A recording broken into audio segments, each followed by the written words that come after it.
Good morning, everybody. It's Ruthie Rocks in sunny Las Vegas, and it's another day in paradise. Looks like it's going to be a beautiful sunny day.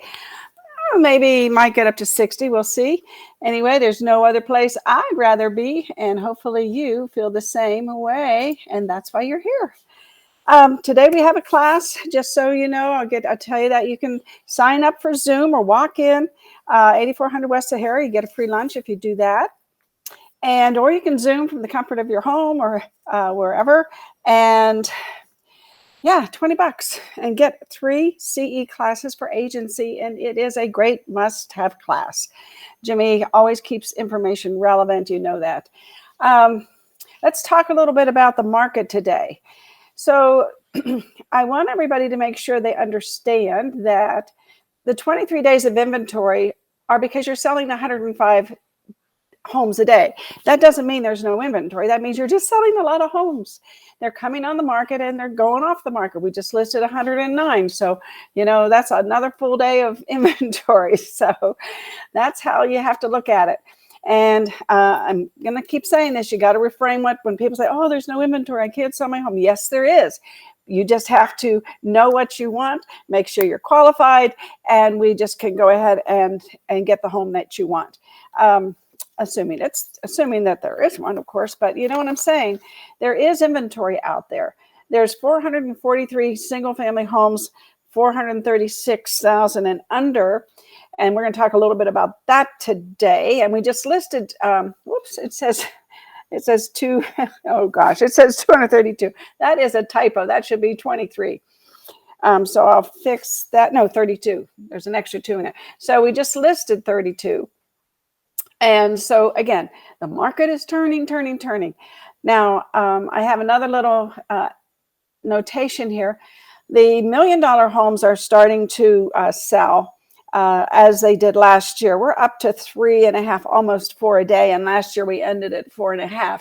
So we're getting to last year's daily sales figure for $1 million plus homes. 169 have sold so far this year. Now that's 1 million and up. And we have 360 available, and that number is going down. So what I'm finding, at least in my community, that when that happens, there's hardly anything available here. And the prices go up because supply and demand in that little pocket of the world. And you should figure that out in your farm. Hopefully you have a farm. You know what we say, you got to have a farm. You got to put them in a database correctly. And you have to have a system to retrieve them and stay in touch with people.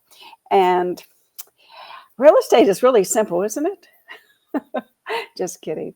Lots of situations going on with the multiple offers and people getting disappointed. So you really have to manage your buyers' expectations so that they don't get disappointed and they don't think it's your fault. They need to really be clued in, and they may have some, a wicked information, and you may be able to help them with that and say, okay, it's not quite that bad. It's not quite that bad. It's like this. So anyway, yeah. Investors are still buying, 40 to 43 homes a day, and that's 40% of the daily sales. I had another note here. What did I say about the, and if you look at the homes, it should be 32 right there. We're listing, approximately 32 homes per day in the median price range. So let's talk about that for just a minute. See if I have here it is. Let me put this down. Okay, look at this, everybody. It's the middle of February, a little over. So I ran the median versus average stat that I can do.